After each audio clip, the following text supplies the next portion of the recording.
In the future, we will have our real 3D transportation, land aircraft carrier.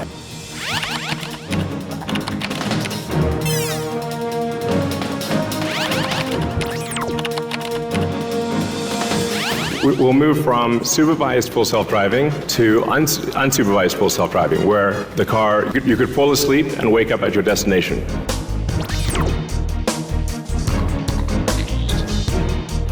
시청자 여러분 안녕하십니까. 그래픽으로 만나는 경제 토크쇼 픽. 복잡한 경제 이슈를 쉽고 명확하게 전달해 드리겠습니다. 미래 모빌리티의 핵심으로 자율주행이 주목받고 있습니다. 특히 최근 AI 모델 딥시크로 세계를 깜짝 놀라게 한 중국이 자율주행 기술 분야에서도 빠르게 성장하고 있는데요. 현재 자율주행 기술이 어디까지 발전했는지, 우리의 일상과 산업의 판도를 어떻게 바꿀지 관련한 궁금증들을 낱낱이 분석해 드리겠습니다. 경제 토크쇼 픽 시작합니다.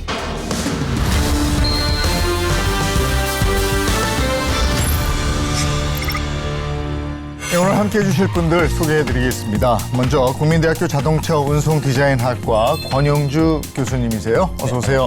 네, 반갑습니다. 네, 모빌리티 전문가 차두원 박사님 함께합니다. 네, 어서 오세요. 반갑습니다.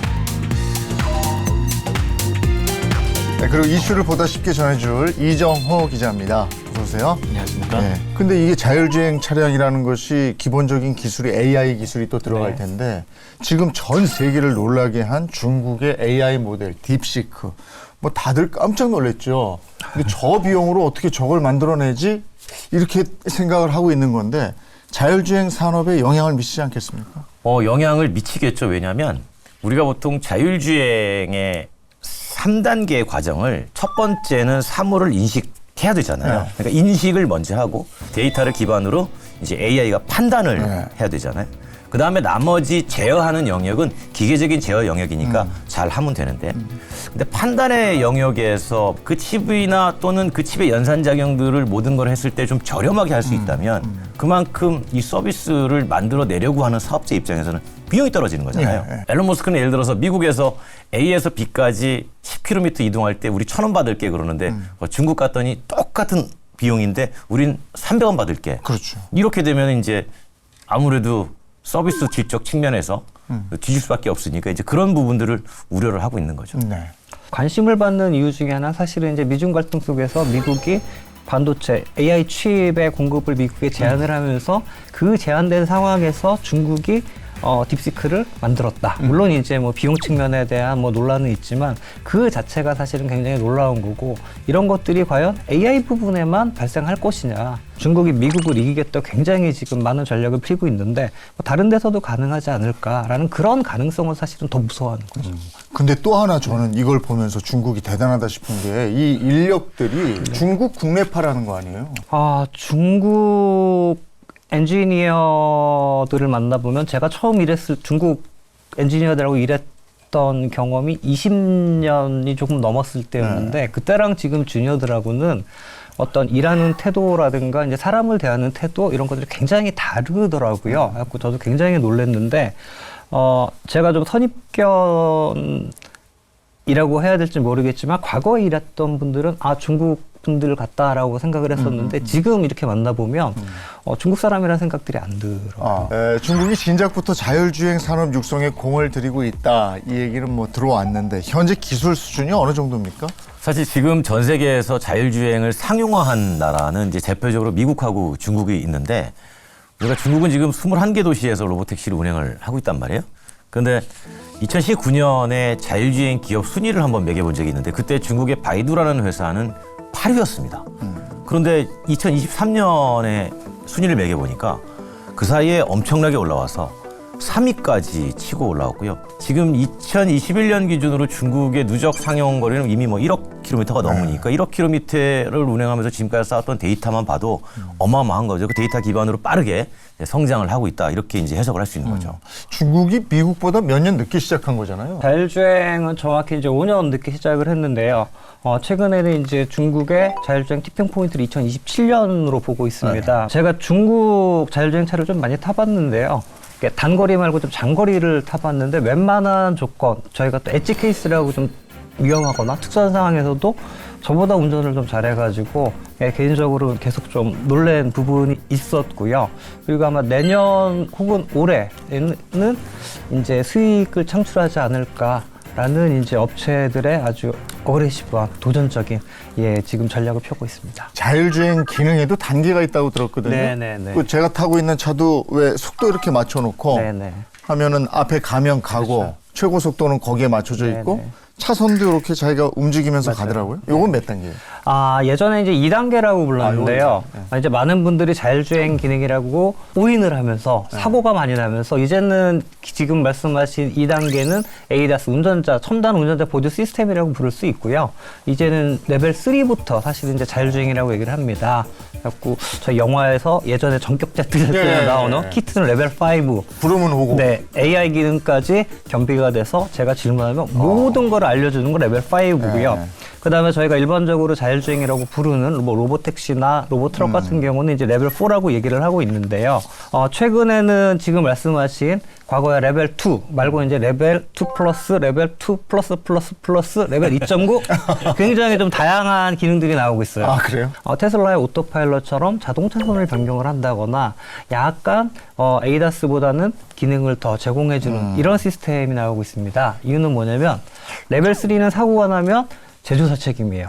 그러다 보니까 이제 제조사들이 부담이 있고, 그리고 이제 ADAS 경우는 너무 보편화가 되다 보니까 그 중간에 시스템이 많이 나오고 있고, 주제가 중국이니까 이제 말씀을 드리면 그 노아라는 시스템이 있습니다. 내비게이션을 내 목적지를 설정하면 알아서 내려주는 시스템인데, 최근에는 그 목적지가 도심이냐, 고속도로냐에 따라서 사실은 이제 레벨을 구분하고 있어가지고, 과거의 전통적인 레벨은 사실은 업계에서는 별로 사용은 하지 않는 분위기로 진행이 되고 있습니다. 공교롭게도 우리말로도 맞네요. 노아, 핸들을 놓아.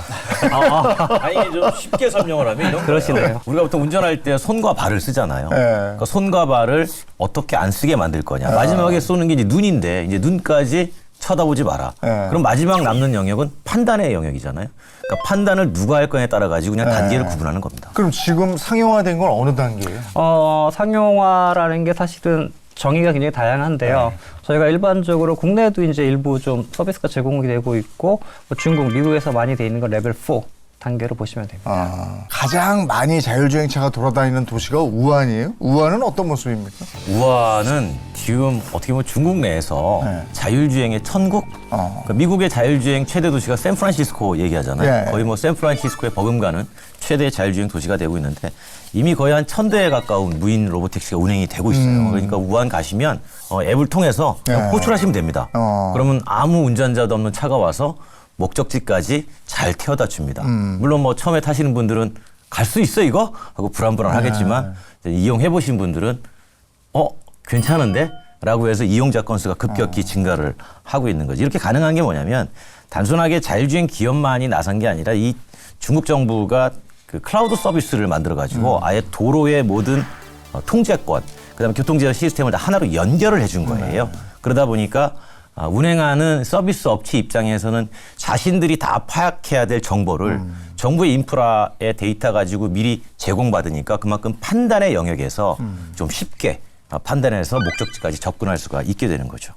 사실은 저희가 중국의 일선 도시라고 부르는 대도시들이 있잖아요. 뭐 베이징, 상하이, 항저우, 심천 뭐 이런 도시들 같은 경우도 바이두도 있지만 포니닷 AI, 위라이드 이런 좀 주요 업체들이 한 1000대 정도 이상으로 확장할 계획을 가지고 있고요.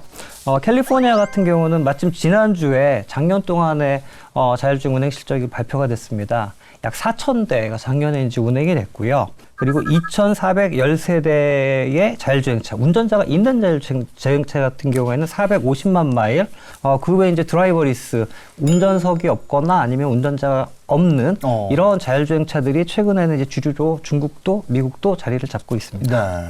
그럼 중국이 이렇게 빠른 속도로 자율주행 기술을 발전시킨 그게 가능했던 이유는 뭡니까? 처음에 이거 도입할 때도 중국 내에서 논란이 있었던 건 이거 사고 나면 어떻게 할 거냐, 위험하지 않냐 이런 얘기가 있음에도 불구하고 자 일단 시범 운행을 해봐라. 문제가 생기면 정부가 어떻게든 제도적으로 뒷받침을 해줄게. 이제 그런 것들이 어떻게 보면 강력한 산업 촉진제가 돼서 그러다 보니까 이제 자율주행 업체는 자신감 있게 들어갈 수 있고 그 이용자는 자신 있게 보장해준다니 탈 수 있고 네. 이런 것들이 이제 선순환을 일으켜서 지금과 같은 서비스 체계를 만들어내게 된 거죠. 그 외에 보면은 지금 트럼프 위기가 들어서면서 미중 갈등이 또 심화되잖아요. 그 원인은 그 미중 갈등을 촉발한 게 그 메이드 인 차이나 2025라고 2015년도에 발표를 한 전략인데 거기서 2025년도에 자율주행의 전반적인 핵심 기술을 우리가 다 갖겠다라고 이제 선언을 했어요. 그리고 작년부터 BYD가 테슬라의 그 EV 판매량을 이겼잖아요. 그 뒤로 중국 정부나 중국 전문가들은 우리는 EV는 이겼으니까 자율주행하고 AI만 이기면 미국을 이긴다. 기업의 투자 같은 경우도 뭐 BYD의 예를 들면 1,000억 위안 한 18.7초 투자를 발표를 했고 최근에 딥시크 또 굉장히 시끄럽잖아요. 어쨌든 풍부합니다, 인력이. 그리고 또 하나가 중국인들이 첨단 기술에 대한 수용성이 생각보다 굉장히 높아요. 네, 그래갖고 새로운 것에 대한 두려움 그리고 자율주행이 자리 잡기 위해서는 저희가 이제 소셜 억셉턴스라고 사회적인 수용성이 중요한데 이게 아무래도 많이 다니고 이러다 보니까 다른 국가들보다는 수용성이 좀 높다고 판단이 됩니다. 사실 처음에 이거 우한에서 로보택시 도입할 때도 네. 우한에 있는 인간 운전자 택시 회사가 엄청나게 반대했어요. 그럼 자신들의 일자리가 없어질 수 있으니까. 근데 그럼에도 불구하고 중국 정부는 그것보다 더 중요한 건 우리 그 다음에 스텝이다. 그러니까 기술적인 스텝이 더 중요하니까 그런 그들의 저항을 국가가 억제를 시키고 진입을 했던 거죠. 그렇다면 중국의 자율주행 관련 시장 전망은 어떻습니까? 중국 정부가 자율주행에 올인하면서 중국 자율주행 관련 시장은 또 올해에도 이렇게 급성장하게 될 걸로 보이는데요.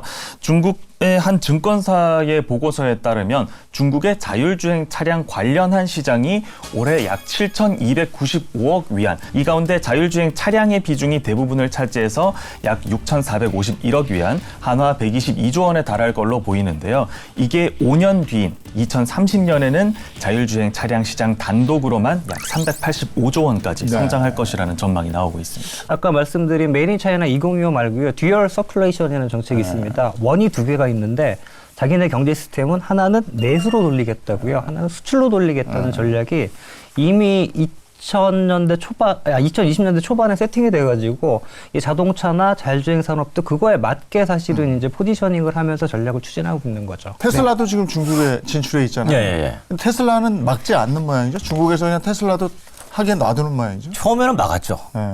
처음에는 막았는데 이제 중국 입장에서 생각을 해보니까 어쨌든 자율주행에서 앞서 나가려면 그것이 미국 기업이든 중국 기업이든 또는 한국 기업이든 중국 내에서 운행만 잘 되고 서비스가 되고 중국 내 여러 기업들과 협업을 해서 시장을 이끌고 갈 수 있다면 좋은 거 아니냐.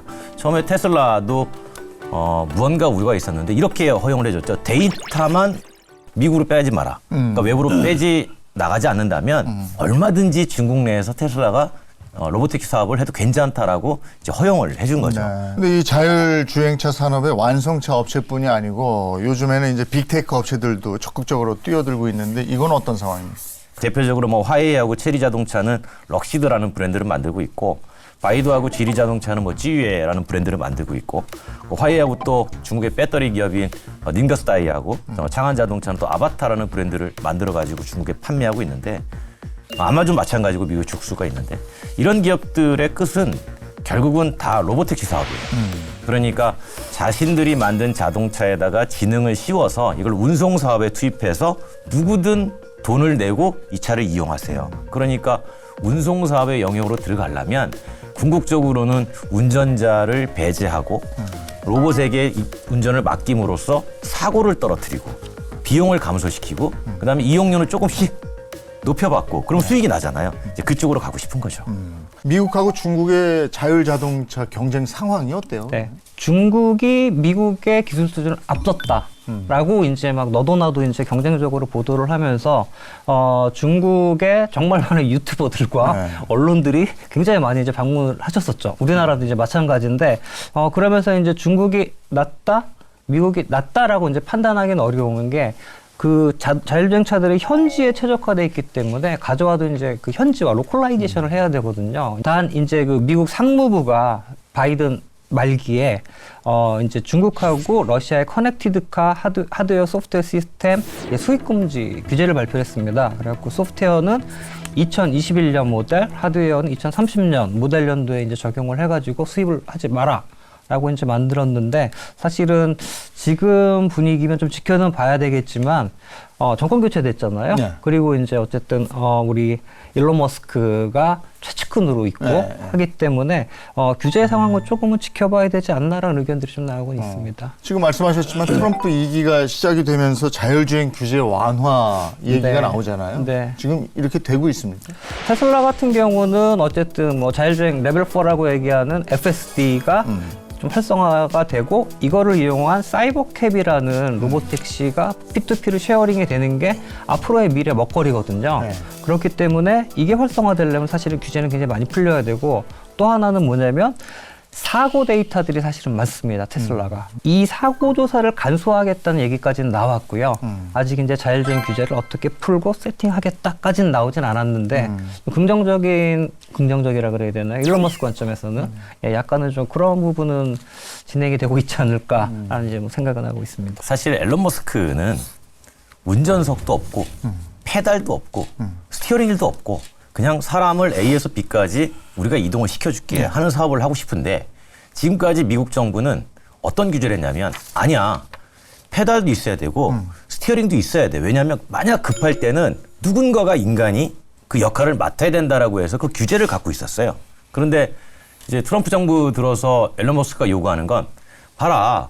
어차피 사고 없이 이동할 텐데 그런 것들이 왜 필요 있니? 다 빼자. 그래서 가격을 낮춰서 실질적으로 이용자들이 저렴하게 이동할 수 있는 운송 서비스를 만들어내자라고 하는 게 앨런 머스크의 입장이고 그게 지금 이제 트럼프 정부가 그래야 우리가 중국 대비해서 자율주행을 훨씬 더 앞서갈 수 있지 이렇게 지금 판단을 하고 있는 거죠. 자, 그렇다면 이 AI 기술을 접목할 자율주행 시대, 그 미래 머지않은 것 같은데 미래 도시는 어떤 모습일까?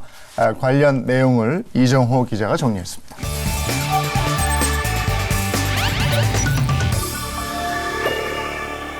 AI가 이끄는 모빌리티 혁명은 인간 세상을 어떻게 바꿀 수 있을까요? 과거에 우리가 그려왔던 것처럼 이렇게 미래 도시 상상도를 한번 그려볼까요? 그럴 필요가 없습니다. 미래가 생각보다 가까운 곳에 와 있기 때문입니다. 올 초 라스베가스에서 열렸던 2025 CES에서 도요타는 우븐시티를 공개했습니다. 사실 이게 첫 등장은 아닙니다. 이 도시에 대한 구상은 이미 지난 2020년 CES에서 공개된 바 있기 때문입니다. 이번 CES에선 지난 5년 동안 이 구상이 어떻게 현실화되고 있는지 중간 보고를 하는 자리였다라고 볼 수 있겠습니다. 2021년 후지산 근교의 오래된 공장 터에서 첫 삽을 떠올린 우븐시티는 현재 1단계까지만 개발이 완료되어 있는 상태입니다.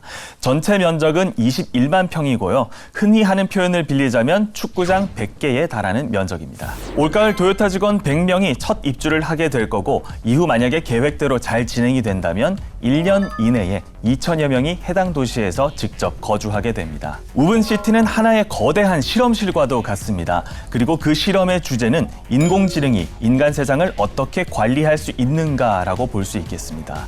자율주행차와 가정용 로봇 그리고 드론 등 각종 신기술의 테스트베드 역할을 하게 될 거고요. 사람들은 이곳에서 초연결 사회란 무엇인가를 직접 경험할 수 있게 될 겁니다. 이 도시로부터 얻는 데이터는 향후 도시계획 아이디어의 무한한 확장으로 이어질 수 있을 겁니다. 그렇다면 왜 자동차 기업이 이런 미래 도시를 계획하고 있을까요? 도요타 키오 회장은 만약 미래를 내다볼 수 있는 수정 구슬이라는 것이 실존한다면 지금 그것을 가장 원하는 곳은 우리 자동차 업계일 것이라고 말한 바가 있습니다. 미래를 알 수 없는 상황. 도요타의 상상력은 어디까지 구체화되어 있을까요? 우븐시티의 도로망은 3가지의 다른 전용 도로로 구성됩니다. 첫 번째는 친환경 자율주행차만 다닐 수 있는 차량 전용 도로, 두 번째는 자전거와 스쿠터 등 공유 교통수단만 다닐 수 있는 전용 도로, 그리고 세 번째는 보행자만을 위한 도로입니다. 서로 다른 속도를 지닌 3가지의 전용 도로는 서로 유기적으로 연결되지만 서로를 방해하지는 않으면서 독립적으로 존재합니다. 보행자와 자동차가 굳이 맞닥뜨릴 일이 없는 도시, 바로 이게 토요타가 꿈꾸고 있는 미래 도시입니다. 그럼 완전 자동화된 자율주행차의 상용화, 이건 언제쯤 가능하겠습니까? 이게 전격 제트 작전을 상상하시려면 아무래도 좀 시간은 걸릴 것 같고요. 말씀드렸던 레벨 4 수준 같은 경우는 웨이모는 1000대를 넘었고 중국의 포니닷 AI, 바이드, 위라이드 이런 업체들은 일단은 로보택시는 한 1000대 규모를 이제 올해 내년에 채워서 특정 도시에서 운영을 해서 어떻게 그 도시의 이제 교통과 시민의 생활에 영향을 미치는지부터 검증을 하고 경제성을 검증을 하고 있습니다. 예, 그 과정을 통해서 이제 로보택시는 좀 싸게 기존 택시보다 좀 제공을 하고 있는데 이게 안착이 된다면 생각보다 로보택시는 빠르게 진행이 될 수 있을 것 같고요. 승용차 같은 경우도 이제 언젠가 레벨 4로 가겠지만 아무래도 이제 개인 차량이기 때문에 좀 가격이 높고 그다음에 이제 자율주차 이제 이런 부분까지 저희가 자율주행이라고 얘기를 하는데 자율주차 같은 경우도 현재 이제 업체들 같은 경우 굉장히 관심이 많습니다. 네. 가격 면에서는 지금 어느 정도 전망되고 있습니까? 비싸죠. 제가 예전에 그 2017년도인가 그 모 내연기관 자동차 회사 대표를 만나서 같이 이런저런 얘기를 하다가 저한테 그런 얘기를 하더라고요. 그 당시에 전동화가 아직 잘 덜 됐을 때인데 그러니까 소형차 한 대를 전동화하면 그 당시에 가격이 한 2,500만 원 정도 했는데 네. 이게 5천만 원이 된다. 배터리 값 감안했을 때 여기에 자율주행 시스템을 넣으면 1억 원이 된다. 그 당시엔 그랬습니다. 물론 좀 떨어지긴 했지만 그러면 지금처럼 소형차 한 대를 1억 원 주고 살 사람이 누가 있겠느냐. 소유보다는 공유 쪽에 대중교통 쪽에 적극적으로 활용될 가능성이 높고 왜냐하면 이용자가 많아야 가격이 빨리 떨어질 수 있겠죠. 그래서 중요한 거는 이제 하드웨어 가격의 하락인데 이것도 빨리 떨어지고 있어요. 1,000만 원 하던 라이다 가격이 최근에 보면 150만 원까지 떨어졌으니까 아무리 못해도 지금 있는 자동차는 1억 원 내에 이렇게 얘기가 나오는데 이거를 개인이 구매할 수 있는 수준까지 가려면 적어도 한 6천, 5천만 원 이 정도는 떨어져야 되니까 시간이 좀 필요하지 않을까 합니다. 또 궁금해지는 게 신도시는 이게 가능할지 모르겠는데 구도시 우리나라도요. 그리고 유럽 같은데 이태리 같은데 가보면 막 골목인데 네. 자율주행 이게 가능합니까? 유럽은 굉장히 보수적이에요. 자율주행에 대해서. 그러니까 유럽 같은 경우는 중국이나 미국처럼 로보택시 막 돌아다니는 건 사실은 찾기 힘들고요. 일부 대중교통수단이나 특히 이제 그거 같은 경우도 자율주행 셔틀 개념으로 이제 많이 연구를 하고 있고 그걸 중심으로 지금 플랜을 좀 짜고 있고요. 그러니까 그게 안전성인데 네. 그러니까 중국에서 자율주행 차량이 늘어나면서 교통사고도 여기에 따른 교통사고가 늘었다 이런 얘기인데 안전성은 어떻게 보세요? 그러니까 그 사각지대가 분명히 존재합니다. 그래서 이제 미국 센트럴 플로리다 대학교 연구진이 한 2026년부터 2022년까지 캘리포니아 지역의 자율주행차 사고를 다 분석을 해봤어요. 한 3만 5천 건 정도 분석을 해봤더니 사각지대가 존재한다라고 확인이 됐던 겁니다. 그럼 어떤 게 사각지대냐 그러면 조도가 좀 떨어질 때라든가 그러니까 이 자율주행차가 뭔가 장애물을 여러 가지 상황에 따라 가지고 인식을 제일 못할 때가 복잡할 때 그러니까 순간적으로 도로가 복잡해진다든가 인식해야 될 대상이 순간적으로 많아질 때 이때 이제 약간 오류가 발생한다라는 거죠. 그런데 이제 그럼에도 불구하고 인간 운전하고 비교를 해봤더니 5배 정도 최대 6배 정도 사고 위험이 적더라. 그러니까 사각지대는 존재하나 그 사각지대 가지고 비교를 해봐도 인간 운전보다 안전하더라. 근데 도시화 때문에 도시가 계속 복잡해질 거 아니에요. 사람들은 도시로 몰리게 되고 그러니까 이제 자율주행 기업들의 고민도 뭐냐면 이식해야 될 대상이 지금은 10개라면 도시화가 진행되면 진행될수록 이식 대상이 10개, 20개, 30개가 되면 판단도 더 빨라져야 되고 여기에 따른 이식 대상도 많아지니 야 이거 골치 아픈데? 라는 생각도 분명히 하고는 있습니다. 중국은 지금 상용화된 도시가 있으니까 데이터 같은 게 좀 있을 거 아니에요? 그 데이터 같은 경우는 공개하는 곳은 캘리포니아주가 유일합니다. 전 세계에서요. 그래요? 네, 그쪽 데이터를 잠깐 말씀을 드리면 2024년 11월까지 아까 자율주행 이제 한 4,000대 운영했을 때 말씀을 드렸는데 사고는 106건. 발생을 했고요. 아무래도 이제 가장 많이 운영하는 웨이모가 67건, 그다음에 아마존 죽수가 22건, 기타 한 17건이 발생을 했는데 사람이 상해를 입었거나 그런 건 없고 대부분 이제 추돌이라든가 이런 케이스가 많은데 공통점이 뭐냐면은 자율주행차를 뒤에서 추돌하는 사고가 비율이 한 80%, 90% 정도 됐습니다. 그러니까 자율주행차가 신호를 기존 사람들보다 굉장히 잘 지키다 보니까 기존 운전자들이 딱 서버리니까 뒤에서 네, 그 예측으로 이제 예측 운전을 하는데 이제 안 맞는 거죠. 그러다 보니까 이제 뒤에서 뭐 추돌을 한다거나 옆으로 긁는다거나 이제 이런 사고들이 굉장히 많이 이런 거군요. 오는데. 황색 신호에서 이 정도 뭐 통과할 것 같은데. 그럴 수 있죠. 얘가 근데 갑자기 서버리니까 뒤에서 인간 운전자가 네. 이제 추돌을 하는 이제 그런 사례가 뒤에서 이렇게 추돌하면 무조건 뒷차 책임이잖아요. 100%죠. 자율주행이 상용화되면 그럼 도시는 어떻게 변할 것 같습니다. 자동차 살 필요 없잖아요. 네. 그러니까 이용만 하면 되니까 자동차가 좀 줄어들어서 오히려 이동 속도가 빨라지지 않겠냐. 그래서 도시의 밀집도 완화가 좀 되나라고 하고 밀집도 완화는 그만큼 사람이 퍼져 살 수 있는 거니까 또 도심의 부동산 가격이 떨어질 수 있다 이런 얘기가 나오는 거고 또 갈등도 있죠. 그러니까 운전직이라는 일자리가 사라지잖아요. 네. 그러니까 많은 분들이 그런 얘기 하죠.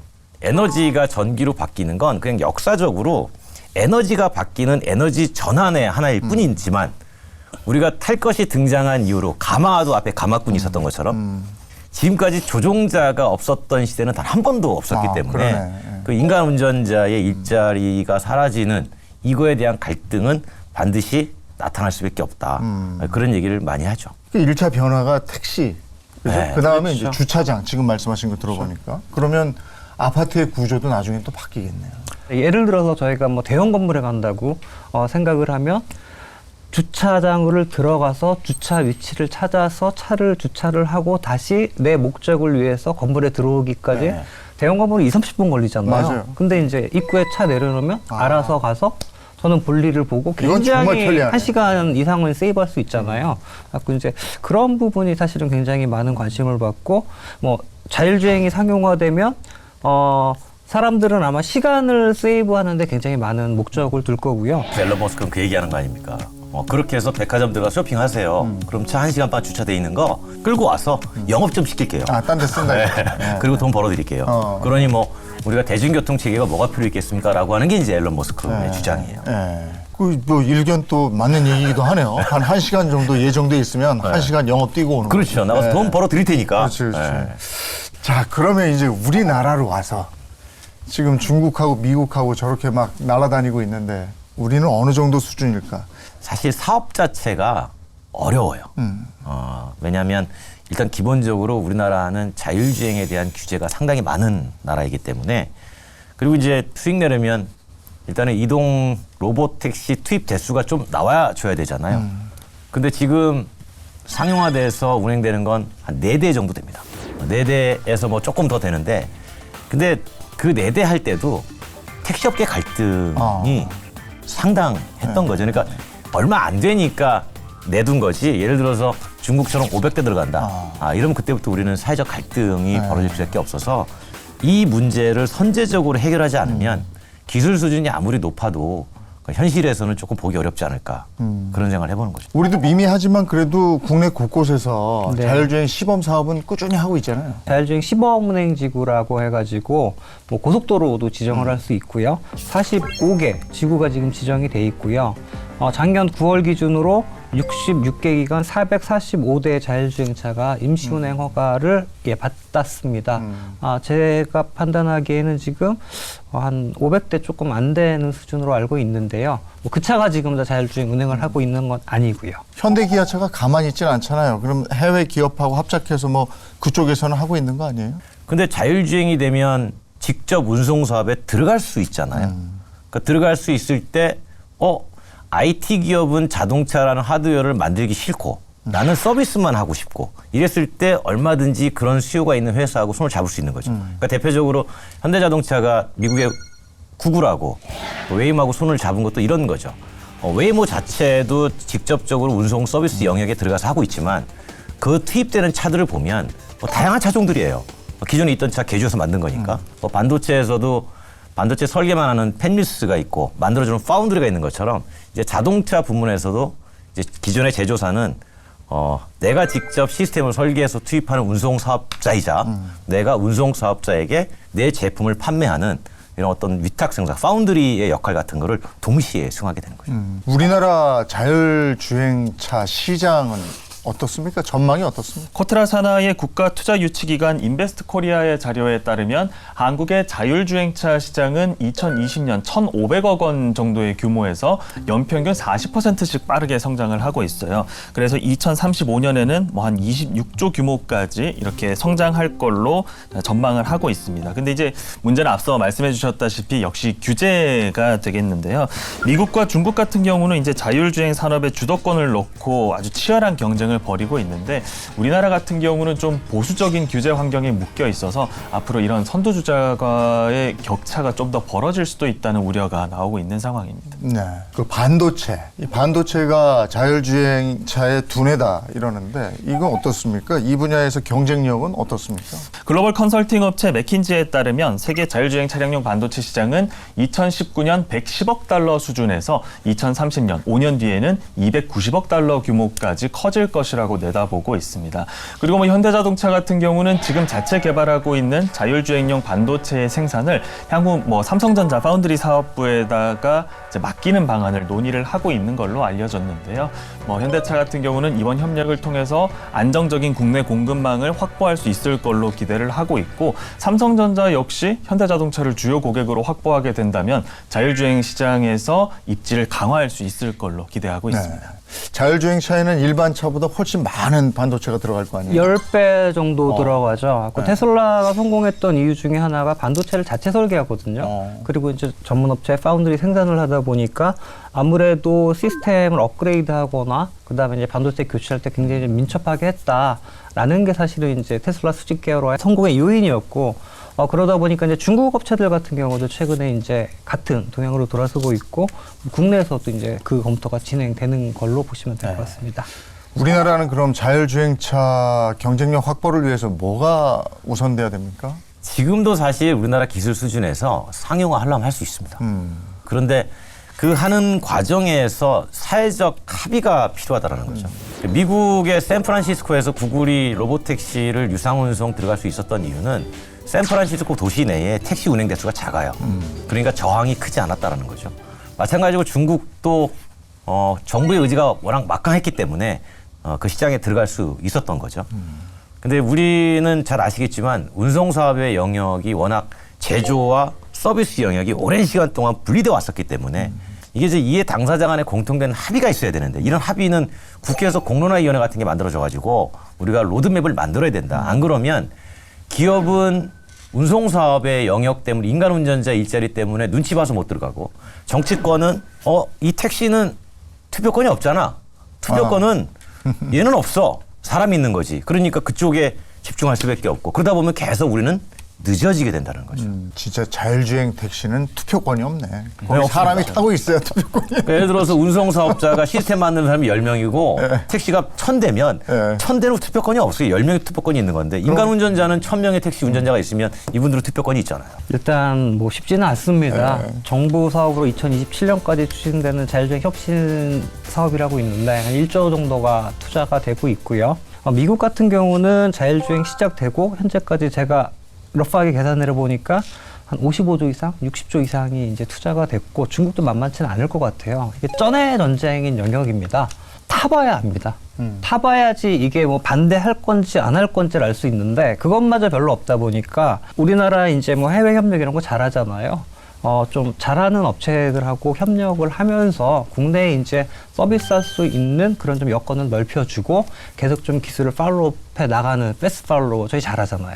예, 그런 전략도 고민할 필요가 있다고 생각을 합니다. 네, 자율주행이 또 어떤 혁신을 불러올지 그 변하는 산업 판도에서 우리는 어떤 준비를 해야 할지 이 부분 고민해보는 시간이 됐으면 좋겠습니다. 경제 토크쇼 픽 여기서 인사드리죠. 고맙습니다.